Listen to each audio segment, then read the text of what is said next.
it feels like election fever has actually kicked in. I don't know about you guys, but in the last few days or at some point this week, I sort of felt like, oh, the election is actually here now. You know, at Christmas, at some point in early or maybe mid-December, you suddenly start feeling Christmassy.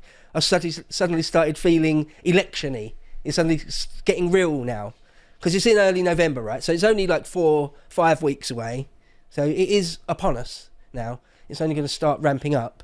So, you know, I just thought we could talk about the Donald a little bit. I need some of those. I'd forgotten that you brought that with you. I need that. This is Carl. Carl owns this. This isn't mine. He's lent it to me. He's stolen it. It's a great cap. It's a great cap. Tremendous. Wow, what a great cap. First time I saw this cap, I said, the best cap. Go shield the Islander. I've got to shield the Islander real quick. Oh, yeah, do that. Yeah, go on. Yeah, here you go, in your MAGA hat. Go on. No, buy the Islander. It's a great magazine. I better take that off. Silly. That's crazy. That's ridiculous. Buy the Islander. You can buy it on our website, lotuseaters.com. Second edition. There's loads of really good people in it, isn't there? Morgoth. That alone is worth buying it. Morgoth's brilliant. You're in it, yeah. Are you in this one? Cole You were in the Benjamin. first one twice. I was in the first one twice, so they thought I'll take this one off. I'll be in the next one. We don't want to overload. I'll be in the next one. Dr. just outshine Parvini, Charlie Cornishdale, aka Ren, Dave Green, Stefan Molyneux, the Stefan Molyneux. Anyway, it's good. It's honestly really good. So buy that. So we've got Stefan Molyneux and Raw Egg Nash. That's 2 egg-based creators in there. Can't say fairer than that. Okay. Chat want me to leave the hat on. Yeah, come on, don't give the people what they want, Bo. We're a bastion of democracy in a lawless world on this Makes you podcast. look younger. Like people in America wear them in the most ridiculous way. I see people wearing hats like that, right? That's how I wear You mine. really look like you should be catching Pokemon in that. Yeah. Worn like that. You teach me and I'll teach you. Good God. Gave away that I actually know the song.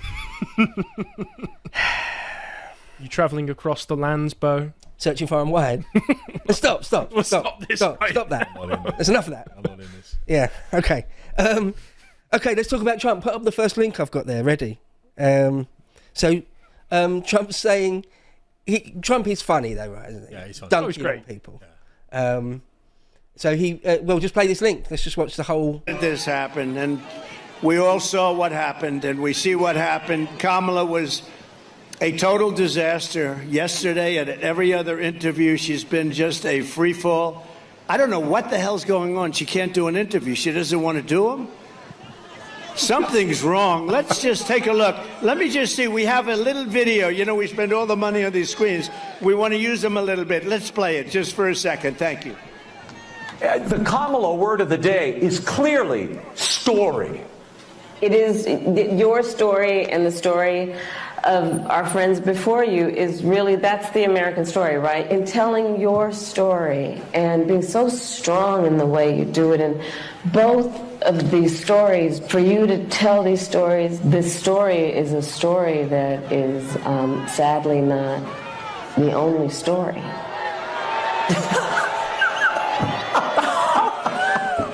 It's unbelievable. It's simply unbelievable. It's like a child who learns one word and then they struggle for the next thought and it never comes. But maybe this daytime talk candidacy will work. It's all emotion, but not a very good one. Certainly not an articulate one, Laura. Anyway. And being a bitch. Wait, so pause this. That's on the Jumbotron at a Trump rally. So Trump That's is what makes just it funny. finding his favourite Fox News clips from last night's broadcast and playing them at his rallies. Yeah. Playing her tapes. I just think it's funny that Trump's sort of fluid enough, lucid enough to do that at a rally, right? Can you imagine someone like Joe Biden or Who is still the president? Yeah, apparently. Apparently, yeah. Somehow. But yeah, let's play the next little bit. Only I think from about where it is actually. You play that one? And then the next. No, the next link. link. We're just on it. Yeah, play that. Former President Donald Trump is on the campaign trail in North Carolina, looking to win over voters in the battleground state. That's right. Earlier, Trump laid out some of his plans to improve job growth. But during his remarks, he took a moment to issue a warning to foreign leaders following a recent briefing about Iran's ongoing threats to assassinate him. If I were the president, I would inform the threatening country, in this case Iran, that if you do anything to harm this person, we are going to blow your largest cities and the country itself to smithereens. We're going to blow it to smithereens. You can't do that. Trump went on to say You can he stop would not playing be that link. That's the shaken or main thing we need intimidated to know. by these I threats. mean, he did get in 2016 by saying crazy stuff, right? Stuff that he didn't actually end up following up on, all sorts of things.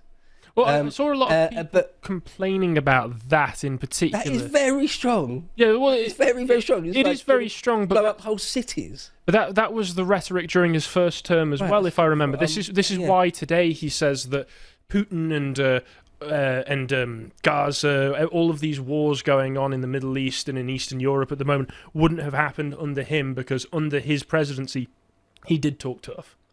Yeah. And he said that was a valid. deterrent. Yeah, I think it's valid. Do you remember the name Qasem Soleimani? Remember that dude? So he was head of the Iranian, what do they call it? Not the National Guard, the Summit Guard, the what's the word? Republican Guard thing, wasn't it? The Yeah, yeah. So in other words, one of the most important guys in their security structure. Yeah. And Trump did a hit on him, right? They did a precision strike on his car, blew him to bits. Yeah. And so the Iranian establishment will never forget that, right? It's like having something like one of your senior generals or the defense secretary or something killed by a foreign nation. Like, you don't ever forgive or forget that. So sort of no wonder Iran would want to assassinate Trump. Islamic Revolutionary Guard. Islamic Revolutionary Guard, right? Yeah. So yeah, that Soleimani guy, Trump blew him to bits, right? So no wonder they would want some sort of retribution for it. But that's the nature of being president, is that at some point your Pentagon guys are going to come to you and say, we advise that you do this or that. Killing people. There's no way to be president and keep your hands absolutely stain-free of blood. But the language he uses as well does appeal to a voter base that doesn't have that much time to enter this nuanced, complex arguments that you might have on here. And I'm not saying our arguments are nuanced here at all, but when you're literally looking at a soundbite on NBC or Fox, whatever it is, that, what was it they said? They remember like one or two words from each speech he gives, don't they? Like, people remember Starmer saying sausages, don't they? They don't remember anything else he said, but they remember him saying rescue the sausages.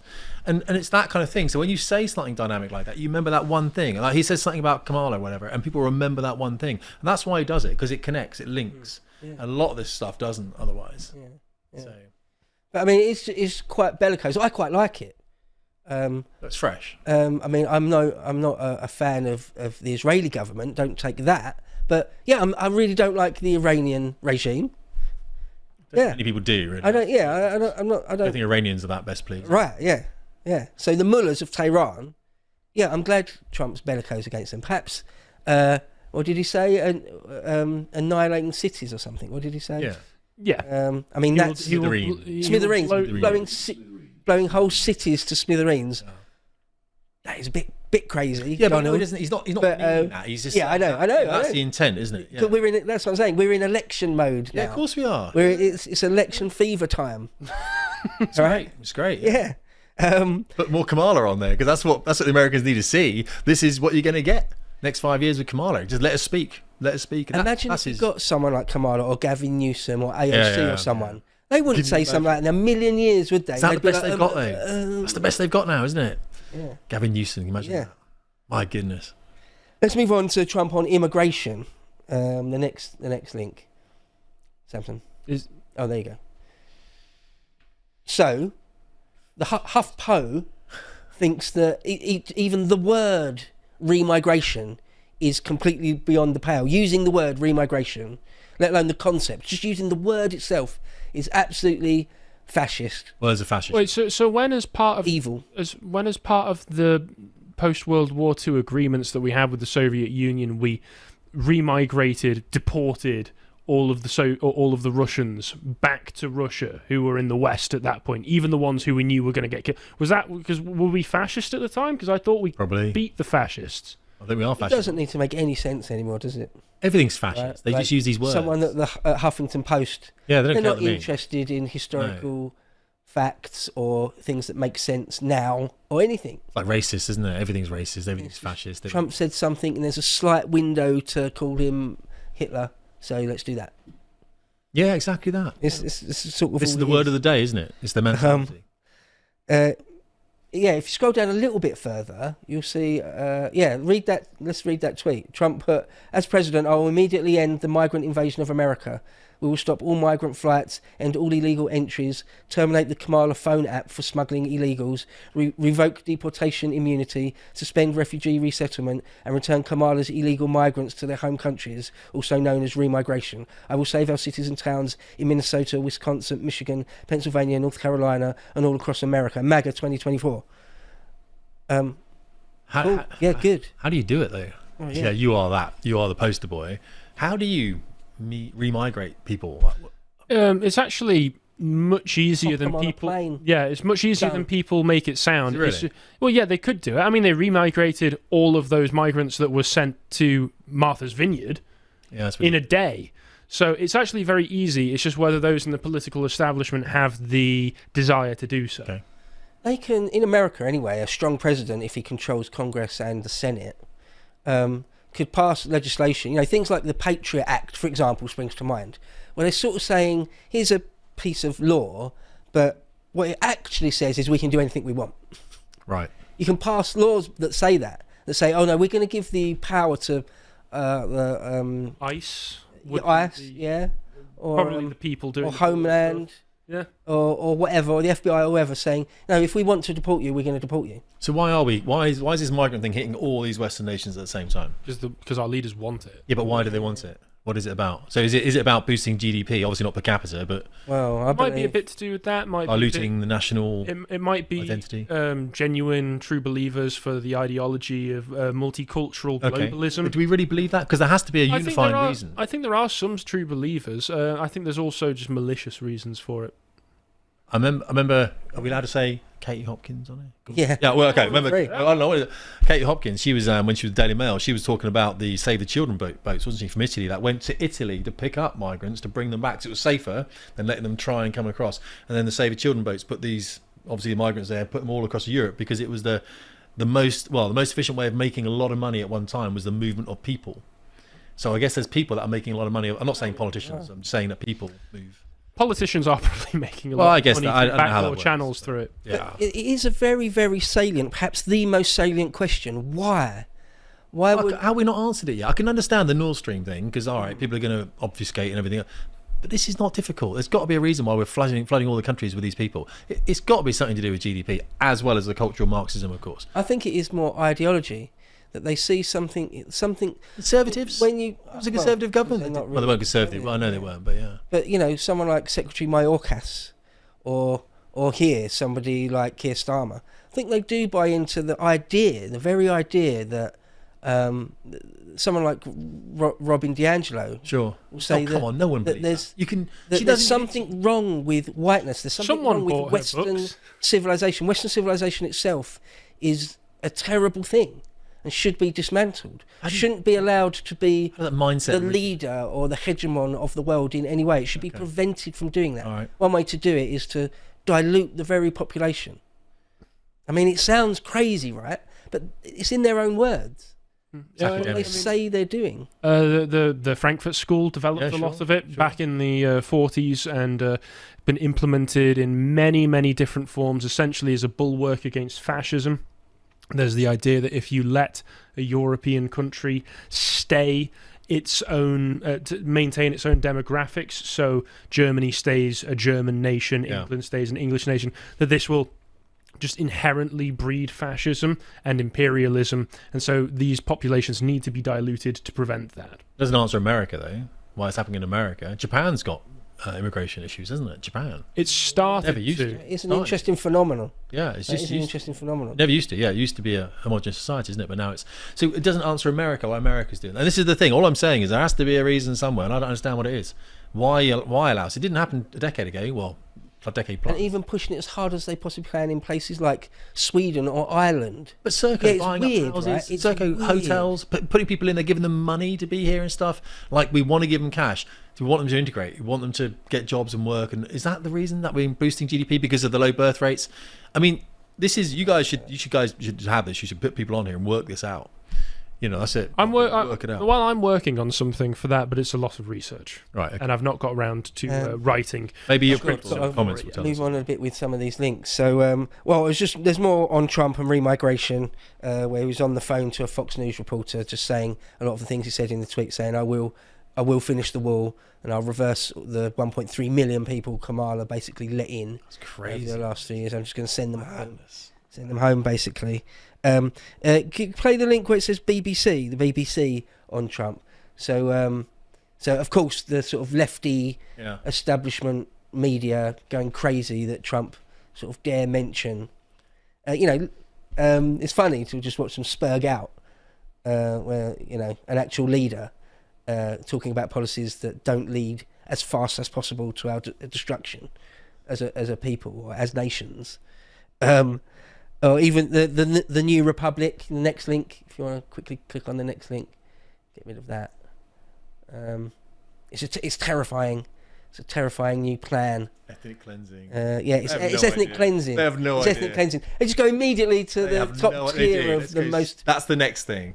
Not having your country flooded with infinite Venezuelans or Mexicans, or in our case, Bangladeshis and Somalis, or whatever it is. Not having your country flooded with them as fast as possible is ethnic cleansing. Well, clearly make it make sense. It's clearly the first step in a multi-step plan to invade Mexico for some reason. They were asked about this, weren't they, at a Biden press conference? Well, actually, it was Biden's press secretary. I can't remember her name now. Diversity hire lady, black lady, can't remember. Corinne Pierre thingy bob. Yeah. Oh, not that one. She did the Darvo thing where one of the journalists said, do you not think, 2 assassination attempts on Trump, do you not think when you say that Trump is a threat to democracy, this is causing people to try and take him out? And she turned it around and said, well, I think your language is threatening, actually. Yeah. I'm going to do a YouTube thing on it because it was so 180 out straight away. So language is so important to them and they manipulate it so well. I saw that clip and I thought, that's so dumb. That's like when a 7-year-old is trying to argue with a parent. Yeah. Like the rationale for not eating their greens or going to bed early or something. It's like, no, you're forcing me to do it. Yeah. You're making me do this. Yeah. It's crazy. Completely retarded. Okay, so that's the Trump side of the equation. So Kamala, luckily we're running out of time because what I actually had lined up here was all sorts of examples of just her cringe, her endless cringe train. It is. She went, as I mentioned earlier, she's done very, very few interviews or appearances since she became the candidate. I think as of about 8 days ago, she'd done one, but she's done 1 or 2 more since then. Anyway, she went on Oprah, because of course it's the easiest softball whatever you're going to get, Kamala going on Oprah. And like every time she appears in public, it is she's just like a cackling witch. It's just a cringe fest. It's just an absolute cringe fest. I won't even bother, because we are running out of time. Just look at it. I mean, she's so obnoxious. No one likes her. No, she hasn't done anything. She hasn't done anything. It's like she hasn't done anything the last 3.5 years, and now she's promising to do stuff she had the opportunity to do but never did. Has she been asked what her actual policies are? She hasn't he?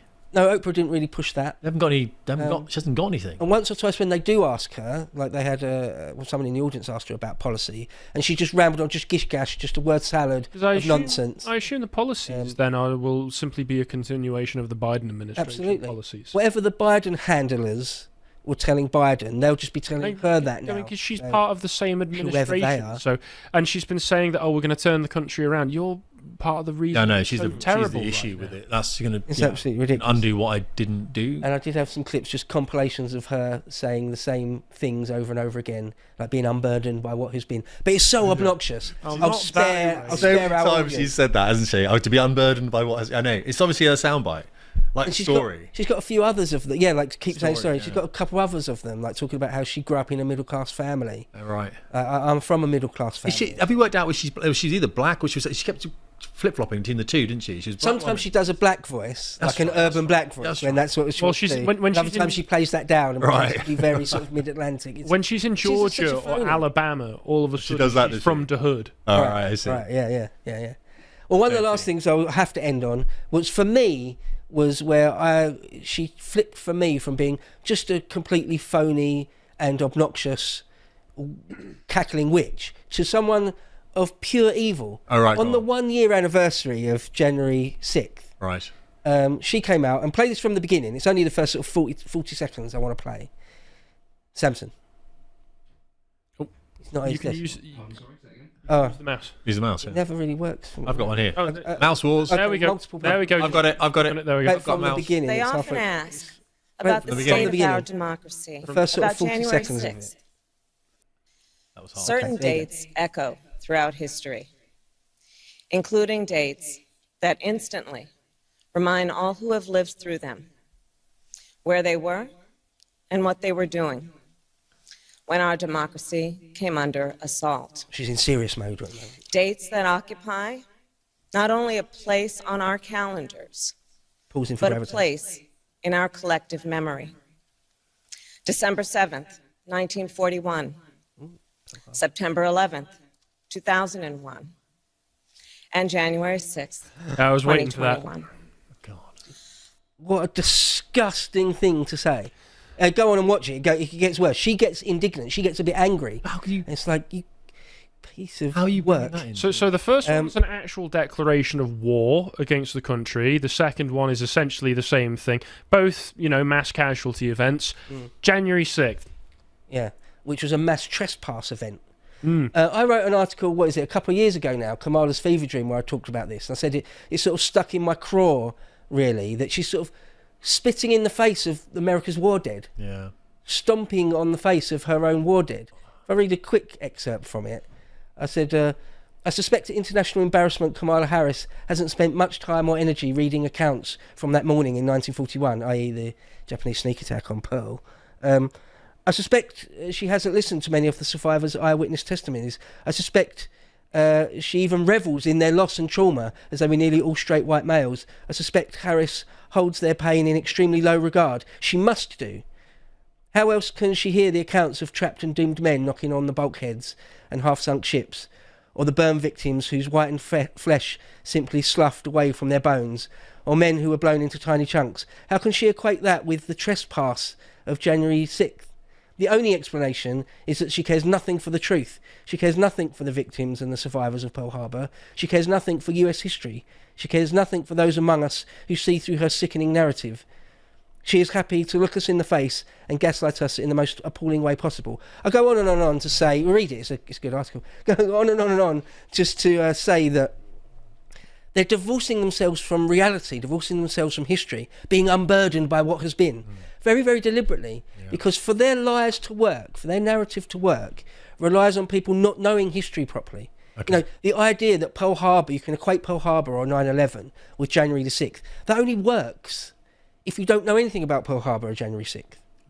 Of course. Right. Yeah, absolutely. So they don't want you to. Yeah. That's the only way that disgusting lie can work.